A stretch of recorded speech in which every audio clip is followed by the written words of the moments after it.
하나님은 살아계십니다. 하나님을 기대합니다. 하나님은 하실 수 있는 줄 믿습니다. 요즘 넷플릭스에서 나는 신이다 라고 하는 이 드라마가 참 뜨거운 이슈로 사람들에게 떠올라 있습니다. 이 JMS 정명석, 그 악행이 드러나는 그러한 모습들을 보면서 사람들은 한마디로 경악합니다. 너무 지저분해가지고 끝까지 보기도 참 힘겹다, 이렇게 생각할 정도입니다. 이 JMS 정명석 교회가 바로 하늘의 아파트 바로 앞에, 우리 교회 바로 위에, 거기 IND 프라자 6층에 있어요. 그게 그런데 정명석 교도소에서 나오기 전에는 조용하더니 정명석이 교도소에서 나오고 나서 또 모이는 듯 하다가 요즘 넷플릭스에서 또 방영이 되고 나서 또 새벽에 나올 때마다 막 차가 쫙 줄 서 있는데 또 조용해졌더라고요. 요즘 보니까 교회 이름은 주생명교회라고 돼 있어요. 교회 이름을 밖에다 걸고 있지는 않은데 주생명교회.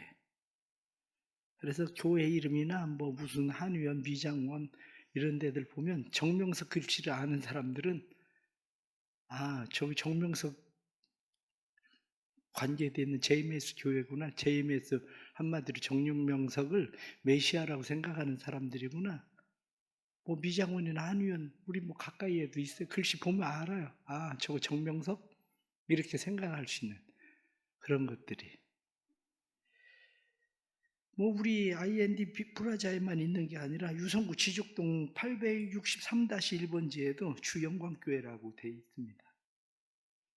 대덕구 비례동 133-8번지에도 충신교회라고 되어 있고요. 그래서 대부분 교회가 주생명교회, 주사랑교회, 주영광교회 다 이름이 거의 지역마다 그 이름 가지고 거의 다 있어요. 지역마다.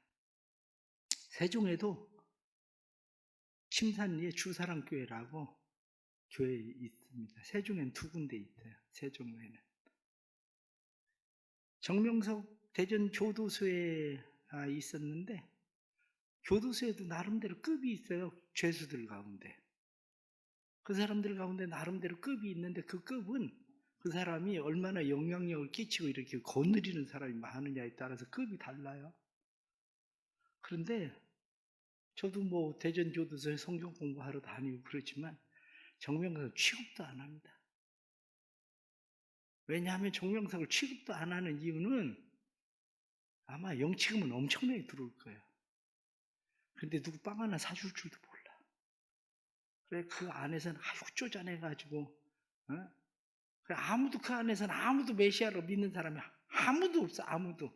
그런데 어떻게 했나, 밖에서 막 메시아 만난다고 그 면회하는데 막 그 예쁜 여자들 와서 줄 서서 막 기다리고 그러는지 몰라.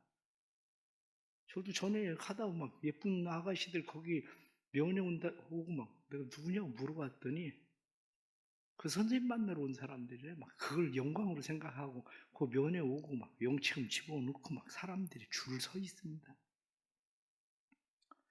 코로나가 시작될 때에 신천지 한동안 한국 교회 사람들을 경악하게 했죠. 이 신천지가 자정하는 지능도 가지고 있었지만 신천지나 기독교나 사람들은 다 그냥 똑같이 취급을 해버리니까 기독교에 대해서 모르는 사람들은 기독교가 엄청난 또 피해를 봤었죠. 이번에도 이 JMS 정명석 이게 자정하는 지능도 가지고 한국 교회가 자정하는 지능도 될 수도 있지만 믿지 않는 사람들은 사람들이 정명석에게 세뇌당하나 다른 사람들이 교회에 세뇌당하나 다 똑같다 이렇게 생각하는 사람들도 믿지 않는 사람들 가운데 의외로 많습니다. 사실 그게 이제 걱정되는 거죠. 그게 교회에 악영향을 미치는 일들이 벌어지는가 봐. 그러나 이럴 때일수록 교회가 교회 다음을 잘 가지고 있어야 됩니다. 교회는 역시 교회답다. 교회가 교회 맞다. 이렇게. 교회 다음이라는 게 뭡니까? 교회 다음이라고 하는 것은 결국 교회가 예수 생명이 있느냐 없느냐 이 문제거든요. 예수님의 생명이 있느냐? 봄이 되면 어떻습니까? 봄이 되면 가장 먼저 느끼는 것이 봄바람이에요. 봄바람. 봄바람이 불으면 아, 봄이 오는구나 이렇게 느끼죠. 봄바람을 느끼는 이유는 뭐냐면 봄바람이 불면 그 누렇던 대지들이 파랗게 새싹들이 올라오지 않아요. 겨울나무 앙상하게 서 있던 나무들에 새순들이 올라오고 꽃이 피고 그러는 걸 보면서 아, 봄 맞다. 와, 봄이다. 이렇게 생각하는 거죠. 근데 봄 바람은 부는데 대지가 아직도 누리끼끼해요. 나무들이 앙상한 나무같이 그냥 여전히 서 있어요. 그럼 봄 맞나? 이런 생각을 할 수밖에 없는 거죠.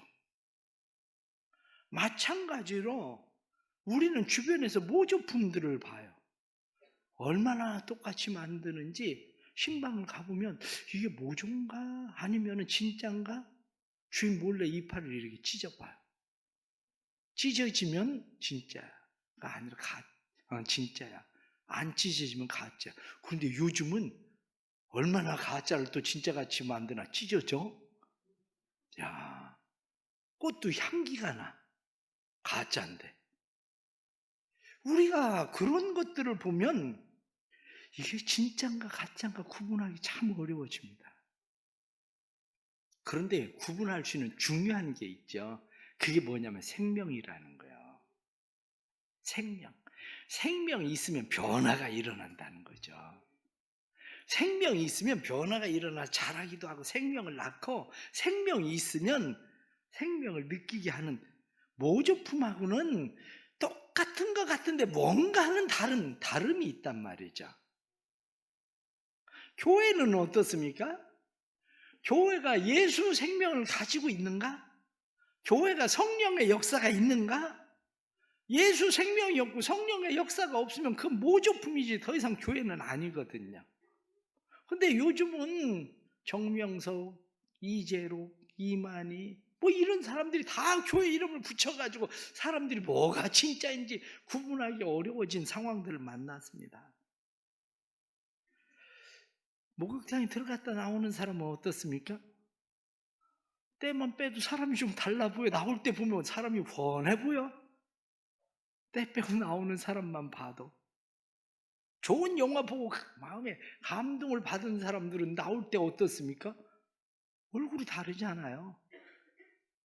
아니 그런데 생명 있는 교회를 와서 예배를 드리고 가는 사람들은 어떻게 우중충한지 봄이 맞나 저곳에 생명이 있나 싶어지는 그런 일들을 너무 많이 만나는 거죠. 그런 일들을.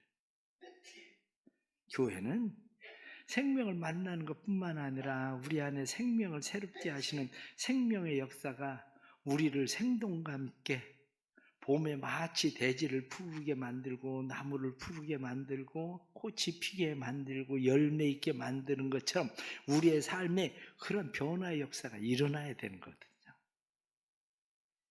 교회는 성경 교습소가 아닙니다. 교회는 성경 학원이 아니에요. 그렇다고 배움이 필요 없다는 이야기가 아니라 교회는 하나님의 말씀을 배우는 것 그 중요하지만 그것이 우리의 삶의 신앙을 얼마나 성숙함에 이르게 하는가 하는 것들이 중요한 거죠. 그런데 신앙생활을 오래 해가면 해갈수록 어떻게 된 게 은혜의 풍성함을 누리는 게 아니라 비판 의식만 늘어가고 그래서 뭐가 잘했니 못했니 비판만 많이 하고 꾀가 늘어가서 교회에서 익숙한 것 같기는 한데 교회에 대한 익숙함이 어떻게 하면 교회에서 일 안 하고 그냥 편하게 그냥 신앙생활을 해볼까 하는 이런 생각들. 교회 열심을 내서 예배를 드리는 것 같지만 하나님 중심적 하나님을 예배함이 아니라 자기를 만족시키려고 하는 예배. 이런 예배로 점점 바뀌어가는 게 문제죠. 과거에는 그러면 교회 부흥에 대해서 많이 신경을 썼습니다. 그런데 오늘날의 교회는 교회 부흥에 대해서 말하는 것보다도 교회가 정말 건강한 교회인가 생명 있는 교회인가 생명력이 나타나는가 여기에 대해서 더 많은 관심을 가지고 있습니다. 우리가 군대에 가서 군대 식당에 군인들이 가득 앉아가지고 밥을 먹어요. 군인 숫자가 많다고 해서 그 군대가 한마디로 좋은 군대로 측정되는 건 아닙니다. 밥 먹는 군인이 많다고 해서가 아니라 최전방에 나가서 적들과 대해서 싸우고 부딪히고 그들의 공격을 막아내고 그들을 오히려 부술 수 있는 그러한 군대가 될 때에 좋은 군대라고 얘기하는 거지, 식당에 와서 밥을 먹는 군인들이 많다고 해서 그 좋은 군대가 될 수 없는 것처럼 교회 안에도 앉아서 예배 드리는 사람들이 많다고 해서 진짜 생명력이 넘치는 교회라고 이야기할 수는 없는 거죠. 교회가 생명 있는 교회, 그 교회는 교회의 진정한 예배자, 예배 가운데 하나님의 생명의 말씀과 은혜를 공급받고 뿐만 아니라 가정에서 행복한 사람들로 살아가고 내가 서 있는 곳에서 다른 사람을 섬길 수 있는 봉사자로 살 수 있는 그 힘이 있을 때 진짜 그리스도인들이 힘이 있는 거죠. 그게 조용히 교회 와서 예배를 드리고 평안을 찾는 거 꼭 나쁜 건 아닙니다. 그러나 평안만 누리고 즐거움만 찾고 복만 받으려고 생각을 한다면 생명력 있는 그리스도인이라고 세상에서 사람들이 보여지질 않는 겨울나무처럼 앙상한 나무로 보여지는 삶이 되는 겁니다. 참된 그리스도인들이 된다는 거. 초대교회에 예수님께서 십자가 못 박혀 죽으셨습니다. 제자들이 3년 동안 예수님을 열심히 따라다녔는데 완전 멘붕에 빠졌습니다. 그들은 낙심에 빠졌어요. 야, 우리가 3년 동안 예수님을 이렇게 따라다녔는데 우린 뭐가 되는 거지? 우린 뭐야?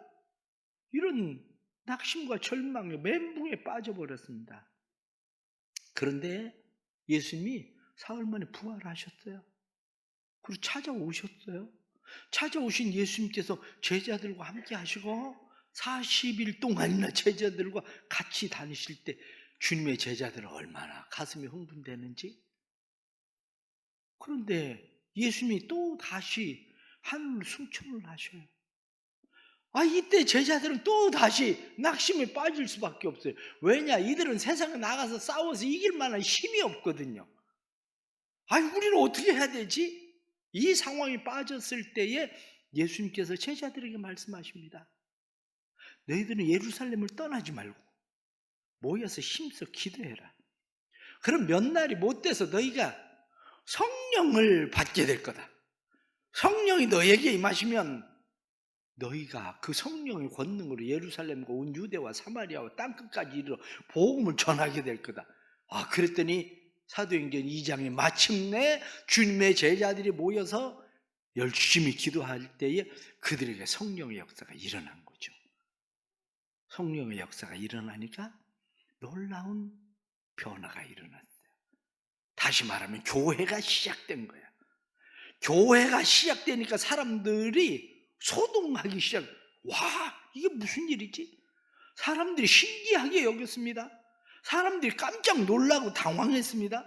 이게 도대체 어떻게 된 일이야? 사람들은 그렇게 생각을 했습니다. 그런데 그렇게 된 것뿐만 아니라 제자들이 나가서 복음을 전할 때 사람들의 마음 가운데 찔림을 받았어요. 우리가 어찌할꼬? 그리고 사람들에게 회개가 일어나기 시작을 합니다. 사람들에게 회개가 일어나고 그들은 또다시 성령을 받게 되고, 성령을 받은 사람들이 함께 모여서 교제하고 기도하고 말씀을 배우고 자기 물건을 제 거라고 여기지 않고 사람들과 나누어서 통용하기 시작을 하고 그들의 마음 가운데 기쁨과 즐거움이 생기고 뿐만 아니라 하나님을 찬송하고 예배하는 일들이 공동체 안에 완전히 일어났습니다. 이런 일들이 일어나니까 세상 사람들이 교회를 바라보면서 칭찬하기 시작을. 놀라운 일이다. 저게 교회인가 보다. 저게 예수님이 계신 곳인가 보다. 그래서 믿는 사람들이 날마다 더해갔다. 성경은 그렇게 말씀하는 겁니다. 교회 생명은 예수 그리스도인 줄 믿습니다. 내가 곧 길이요 진리요 생명이다. 예수님께서 말씀하신 대로 예수 그리스도는 교회의 생명이십니다. 예수 그리스도는 교회의 진리이십니다. 예수님은 진리의 기둥과 터이신 교회를 세우시고 교회의 생명이 되셔서 주님은 교회 안에 계십니다. 만일 교회에 예수님의 생명이 없다면 교회는 교회되지 않습니다. 교회에 주님의 말씀이 없다면 교회는 교회 될 수가 없습니다. 예수님은 오셔서 내가 교회 생명이다 이렇게 말씀만 하는 것이 아니라 나는 생명을 주러 왔다 이렇게 말씀하셔요. 내가 생명을 주러 왔다. 양에게 나는 생명을 주는 것뿐만 아니라 양에게 생명을 주어 생명을 풍성하게 누리게 하기 위해서 왔다. 이렇게 예수님께서 말씀하시는 거예요. 교회를 주님께서 세우신 이유가 어디에 있습니까? 우리로 하여금 생명을 얻게 하려고.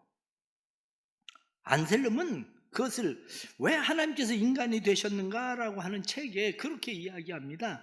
하나님이 인간을 만드시는 방법은 여러 가지 방법이 있는데 그중에 가장 첫 번째는 자연 생식을 통해서 인간을 하나님께서 우리가 자녀를 출산하는 것처럼 인간을 하나님 만드신다. 두 번째는 남자나 여자가 없어도 하나님이 아담을 만드시는 것처럼 하나님은 인간에게 생명을 주시고 인간을 만드신다. 세 번째는 여자가 없어도 하나님은 아담의 갈빗뼈를 빼서 하와를 만드는 것처럼 하나님은 그렇게 인간을 만드신다. 또 하나는 하나님께서 아브라함과 사라가 아이를 낳을 수 없는데 그들에게 생명을 낳을 수 있는 힘을 주셔서 능력을 주셔서 그들로 하여금 아이를 낳게 하신다. 그와 마찬가지로 오늘날 하나님께서 우리에게 생명을 주시는 방법은 그리스도의 사람을 만드는 방법은 사람들이 생각할 때 기적처럼 생각하지만 동정녀 마리아를 통해 아이를 낳았다? 사람들은 도저히 이해하지 못할 기적처럼 생각하지만 하나님 편에서는 지극히 자연스러운 일이다. 죄와 허물로 죽었던 우리를 하나님께서 살리시는 방법은 그 아들 예수 그리스도를 세상에 보내심으로 누구든지 저를 믿으면 멸망치 않고 영생을 얻고 그를 믿으면 하나님의 자녀가 되는 권세를 주셔서 우리를 살게 하시는 죄와 허물로부터 우리를 살게 하시는 은혜를 주시는 것 하나님에게는 어려운 일이 아니다. 그러고 말씀합니다. 그렇습니다. 예수님이 십자가 못 박혀 죽으심으로 우리는 예수님의 생명을 얻은 사람들입니다. 그런데 이 생명을 얻은 사람들이 이 생명의 풍성함을 누리고 치유와 회복이 일어나는 곳이 어디냐? 그게 바로 교회라는 거예요. 그것뿐만 아니라 죽었던 영혼이 다시 살아나서 그리스도의 교회가 되었다는 것은 내가 그리스도의 교회가 되었다는 거예요. 여기 모여 있는 사람들이 그리스도의 교회이지만 이곳이 그리스도의 교회라고 이야기하지만 내가 그리스도의 교회예요. 하나님께서 왜 나를 교회로 삼으셨느냐? 에베소서 1장 22절 23절 말씀 보면 또 만물을 그의 발 아래에 복종하게 하시고 그를 만물 위에 교회 머리로 삼으셨느니라. 교회는 그의 몸이니 만물 안에서 만물을 충만하게 하시는 이의 충만이니라. 그러면서 성경은 우리에게 무엇라고 말씀을 하고 있느냐? 에베소서 4장 10절 말씀에도 내리셨던 그가 곧 모든 하늘 위에 오르신 자다. 이는 만물을 충만하게 하려 하심이라. 그것을 메시지 성경은 무엇라고 되어 있냐면 교회를 통해 만물을 자신의 임재로 가득 채우기를 원하신다. 가득 채우신다. 우리가 교회 되어지면 교회에 있는 우리를 통해서 우리가 흩어져 있는 곳이 어디든지 가정에 하나님의 임재로 충만하게 하고 직장에 하나님의 임재로 충만하게 하고 내가 어디에 있든지 그 우리가 있는 교회된 내가 있는 곳에 교회인 나를 통해서 하나님의 임재가 충만하게 하는 것 이게 하나님이 원하시는 일 예수님이 우리를 교회에 삼으신 일이다 이렇게 말씀하시는 거예요. 그러기에 그리스도인들은 마음 가운데 분명한 것이 있어야 됩니다. 나는 교회다. 내 안에 예수님이 없으면 교회가 아니에요. 내 안에 말씀이신 예수 그리스도가 있어야 되는 이유를 요한복음 1장에 나타난 말씀은 태초에 말씀이 계시니라 이 말씀이 하나님과 함께 계셨으니 이 말씀이 곧 하나님이시라. 예수 그리스도는 말씀 이렇게 되어 있습니다. 그 말씀이 내 안에 있기 때문에 말씀이 내 안에 있는 나는 그리스도의 말씀이 내 안에 있기 때문에 그리스도의 사람인 거예요. 이게 우리 사랑하는 성도들이 마음 가운데 그리스도의 사람임을 확신할 수 있길 바랍니다. 당신 안에 예수님이 계십니까? 그러면 맞습니다. 내 안에 예수님이 계십니다. 당신 안에 말씀이신 예수 그리스도가 계십니까? 그러면 맞습니다. 내 안에 말씀이 있습니다. 주님의 말씀이 내 안에 있습니다. 이렇게 고백해야 되는 거죠. 그래서 우리는 하나님의 말씀을 통해서 우리의 삶이 예수 그리스도로 충만해지는 겁니다. 그런데 예수 그리스도로 충만해지기를 원하는데 문제는 뭐냐면, 문제는 예수님이 내 안에 계신 것도 내가 믿어요. 말씀이 내 안에 있는 것도 내가 믿어요. 그런데 문제는 싹이 안 나네. 꽃이 안 피네. 열매가 없네. 살아있는 건 분명한데 늘 서 있는 곳이 가을나무, 겨울나무 서 있는 것처럼 나뭇잎이 우두둑 다 떨어지고 쓸쓸한 나무처럼 앙상하게 서 있는 것. 우리 스스로를 지금 생각해 보세요. 우리 스스로를 바라보세요. 내가 교회에 돼 있는데 내 교회인 내 삶의 주변에 나를 바라보는 사람들이 볼 때, 야, 아름답다. 야, 정말 푸르른데 꽃이 너무 예쁜데 저 열매는, 이렇게 볼 수 있어야 되는데 우리를 볼 때 살아있는 나무인 것 같긴 한데 어떻게 저렇게 앙상할까? 어떻게 잎 하나 없이, 새싹 하나 없이 꽃도 필 줄도 모르고 어떻게 저렇게 있을까? 오늘날 세상 사람들이 교회를 바라볼 때, 교회인 우리를 바라볼 때 어쩌면 그렇게 보여질 수도 있습니다. 그렇다면 우리는 어떻게 해야 다시 새싹이 나고 꽃이 피고 열매가 있는 풍성한 삶을 누릴 수 있습니까? 그것은 다름이 아니라 바로 성령의 역사에 의해서 된다는 거예요. 내 힘이나 내 노력이나 내 열심으로 되는 것이 아니라 성령의 생명의 역사가 우리 가운데 일어날 때에 비로소 우리 안에 그런 삶의 역사가 일어난다는 거예요. 성령, 그분 오셔서 죄에 대해서, 의에 대해서, 심판에 대해서 가르칠 거다. 뿐만 아니라 성령 그분은 오셔서 예수 그리스도를 밝히 알게 하실 것이다. 성령 그분은 오셔서 하나님의 나라가 말에 있는 것이 아니라, 하나님의 나라가 먹는 것과 마시는 것에 있는 것이 아니라 의와 평강과 희락에 있다는 사실을 우리에게 알게 할 것이다. 이렇게 성경이 말씀한 대로 성령의 역사를 통해서 우리는 하나님의 나라를 누릴 뿐만 아니라 풍성해질 뿐만 아니라 다른 사람들에게 보여지는 삶을 살게 되는 겁니다. 우리는 우리의 힘으로 무엇을 해보려고 사실은 열심히 노력하고 애를 씁니다. 그러나 원래 위어스비 목사님은 그렇게 이야기합니다. 그리스도인은 스스로에게 나는 이러한 옛 죄들로부터 자유로워질 거야, 더 이상 이 일을 하지 않을 거야 라고 말한다. 하지만 어떤 일이 일어나는가? 자신의 의지력을 발휘하여 어느 정도 성공을 거두는 듯 하다가 다시 실패를 하고 만다. 왜냐하면 율법으로 그의 옛 본성을 정복하려고 했기 때문이다. 율법은 옛 본성으로부터 우리를 구해낼 수가 없다. 따라서 율법 아래에 있는 신자가 피곤하고 시리에 빠져 결국 포기하게 되는 것은 이상한 현상이 아니다. 내 스스로의 힘으로 죄를 이겨보려고 하고 잘못된 모습에서 벗어나 보려고 하지만 율법적인 그런 옳고 그름의 잣대를 가지고 이 죄의 모습에서 벗어날 수가 없다. 오히려 죄만 더한 지적을 할 뿐이다. 너는 지금 잘못 생각하고 있어, 너는 잘못 말하고 있어, 자꾸 죄를 지적할 뿐 내 의지로 죄를 이겨낼 수가 없다. 그렇습니다. 내 의지나 노력, 율법의 힘을 가지고 우리를 이길 수가 없습니다. 그런데 우리는 끊임없이 교회에 와서 율법으로 무엇을 이겨보려고 노력하니까 늘 앙상한 겨울나무 같은 상황을 만나고 있는 겁니다. 그것을 우리에게 잘 말하고 있는 것이 사도 바울은 오라 나는 곤고한 자로다. 누가 이 사망의 몸에서 나를 건져내랴. 내가 마음으로는 하나님의 법을 즐거워하지만 내 안에 또 다른 법이 있어서 나를 사로잡아가는 모습을 보는도다. 난 곤고한 사람이다. 누가 이 사망의 몸에서 나를 건져낼까? 그리고 탄식하던 사도 바울의 고백이 무엇라고 이야기합니까? 내가 한 가지 깨달았는데 오직 성령의 법이 죄와 사망의 법에서 나를 해방시켰습니다. 이 은혜가 있기를 축복합니다. 예수를 믿는 것만으로 되지 않아요.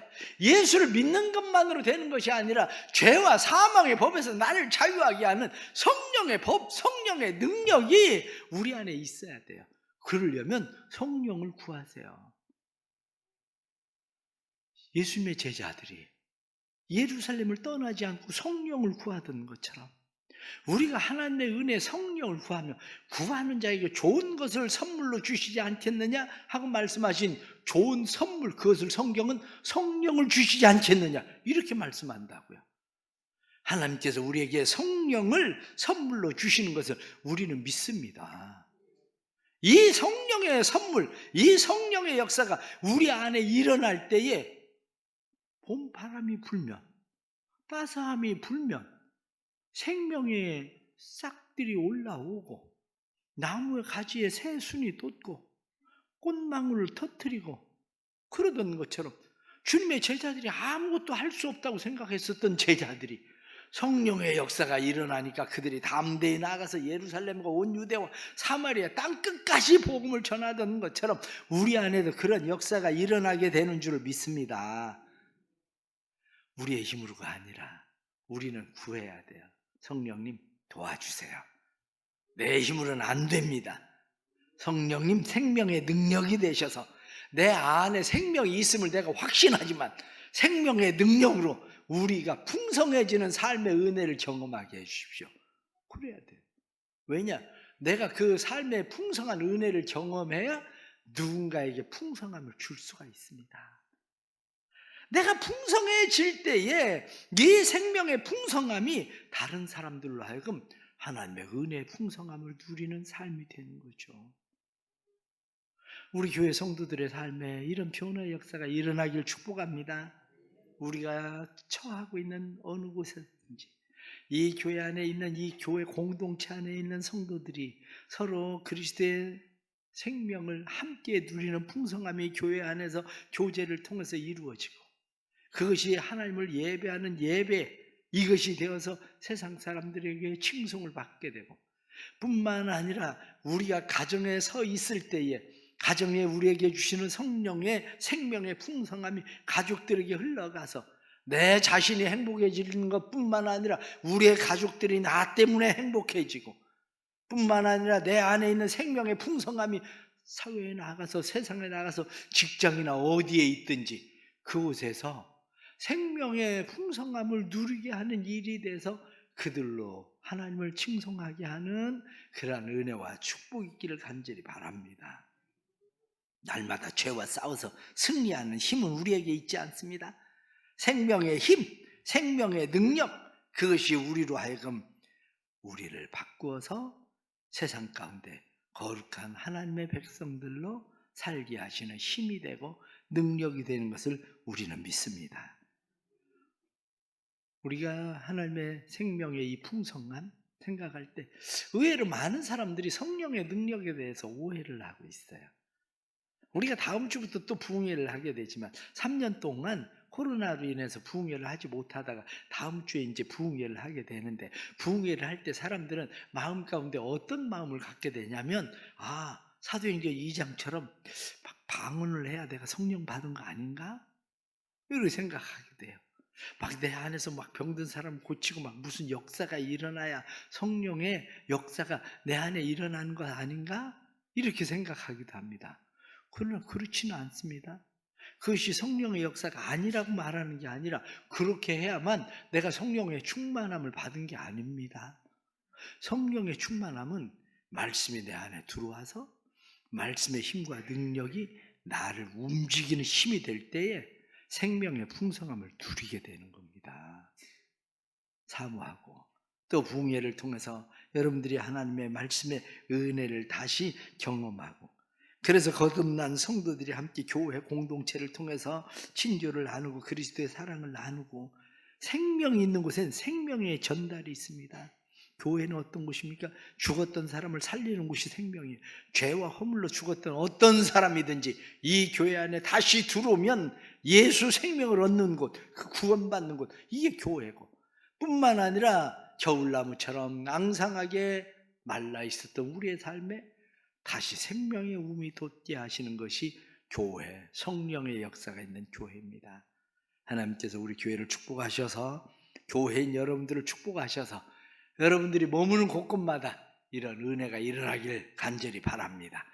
그래서 우리 교회를 통해서 많은 영혼들이 구원을 받고 거룩한 교회로 날마다 승리하는 역사가 일어나길 간절히 바랍니다. 기도합시다. 하나님 아버지, 감사합니다. 우리에게 생명을 주시니 감사합니다. 생명을 주신 것, 그것은 우리로 하여금 풍성한 생명을 누리게 하기 위해서 생명을 주셨는데, 하나님, 저희들이 하나님의 주신 생명을 소유하고 있음에도 불구하고 풍성한 생명을 누림보다 앙상한 겨울나무처럼 그렇게 서 있습니다. 다시 우리 안에 성령의 충만을 주옵소서. 교회의 생명은 예수 그리스도이십니다. 교회의 생명은 성령의 능력입니다. 우리 안에 다시 예수 그리스도의 말씀으로 충만하고 성령의 능력으로 충만해서 앙상한 겨울나무처럼 서 있었던 우리가 다시 이 새 봄에 새 움이 돋고 꽃이 피는 것처럼 우리의 삶에도 새로운 움이 돋고 꽃이 피어 성령의 사람들로, 그리스도의 사람들로, 거룩한 신령한 사람들로 세워지도록 도와주옵소서. 우리를 변화시켜 주옵소서. 생명의 풍성함을 누리게 해 주옵소서. 그래서 우리를 통해 가정과 또한 우리의 처해 있는 어떤 곳이든지, 그리고 이 교회 공동체 안에 하나님의 생명을 누리게 됨이 풍성하도록 도와주옵소서. 예수님의 이름으로 기도드리옵나이다. 아멘.